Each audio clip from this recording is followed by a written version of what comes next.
வணக்கம். வாங்க சமைக்கலாம். இன்னைக்கு நம்ம 2 இன் 1 ஸ்பெஷல் ஒன்று செய்ய போகிறோம். அது என்னன்னு பார்க்கலாம். ஸ்டவ் ஆன் பண்ணி ஒரு குக்கர் வச்சு 2 ஸ்பூன் எண்ணெய் ஊற்றுங்க. எண்ணெய் காஞ்ச உடனே 1/2 ஸ்பூன் கடுகு, 1/4 ஸ்பூன் ஜீரகம் போட்டு பொரிஞ்சதுக்கப்புறம் 100 பெரிய வெங்காயம், 100 கிராம் பெரிய வெங்காயம் கட் பண்ணி வச்சுருக்கேன். அதையும் போட்டு ஒரு கைப்பிடி கருவேப்பிலை போட்டு வெங்காயம் நல்லா முக்கால் பதம் வதங்கி வரட்டும். 50 கிராம் தக்காளி கட் பண்ணி வச்சுருக்கேன். அதையும் போட்டு வெங்காயம் தக்காளி நல்லா மசிஞ்சு வரட்டும். 1 ஸ்பூன் இஞ்சி பூண்டு பேஸ்ட் போட்டு இஞ்சி பூண்டு பேஸ்ட் பச்சை வாடை போகிற அளவுக்கு வதக்குங்க. 1/2 ஸ்பூன் கல் உப்பு போட்டு இந்த வெங்காயம் தக்காளியோடையே வதக்குனிங்கன்னா சீக்கிரம் வதங்கும். சொரக்காய் நான் ஒரு 1/2 கிலோ சொரக்காய் எடுத்திருக்கேன். அதை தோல் சீவி நல்லா கட் பண்ணி அதையும் போட்டுக்கோங்க. குட்டி குட்டியாக கட் பண்ணி போட்டு வதக்கி விட்டு 1/4 ஸ்பூன் மஞ்சத்தூள், 1 ஸ்பூன் குழம்புக்கெல்லாம் போடுற மிளகாத்தூள் 1 ஸ்பூன் போட்டு 200 கிராம் சிறுபருப்பை கழுவிட்டு அதையும் இதோட போட்டு இது முழுகிற அளவுக்கு நல்லா தண்ணி ஊற்றி குக்கரை மூடி 3 விசில் விட்டுருங்க.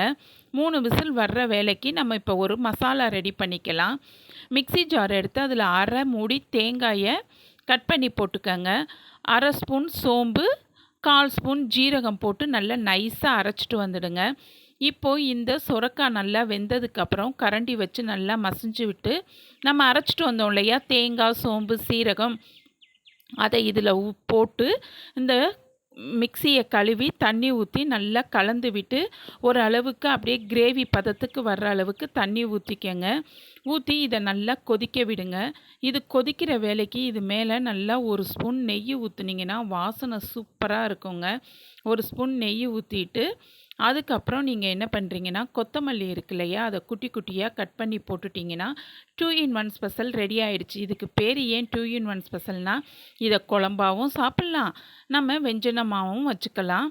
சுட சுட சாதத்தில் இதை ஊற்றி இது கூட முட்டை வறுவல், கருவாடு, அப்பளம் வச்சு இன்றைக்கி சாப்பிட்டோம். டேஸ்ட்டு பிரமாதமாக இருந்ததுங்க. சப்பாத்தி தோசைக்கு கூட சூப்பராக இருக்குங்க.